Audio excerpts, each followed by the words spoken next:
Di ko alam kung magagalit yung mga pro boxer sa akin dito, pero naniniwala ako kay Rolando D na kaya niya talagang tumalo ng mga world champions. Sa bare knuckle, ha? Um, Tinalo niya si Paulie Malignaggi, former two division world champ. Although may edad na, pero ito kasing pagkakaiba eh.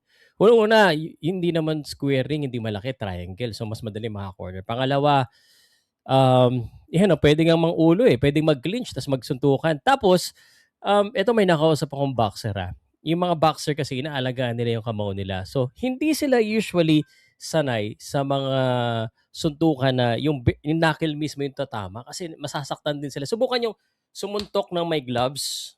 'Di ba? Hindi masakit sa kamay, mas malakas yung maisusунtok. So, pero subukan yung isuntok yung kamao niyo ng walang gloves sa pader o sa ulo ng tao.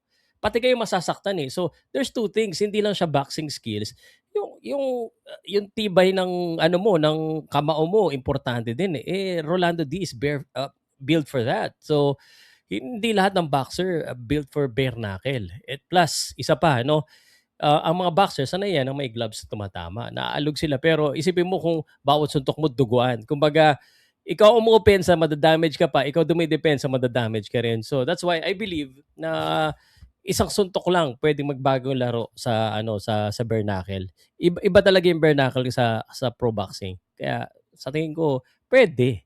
Pero siyempre pwede rin manalo yung boxer kung matibay yung kamao nila tsaka mukha nila, eh.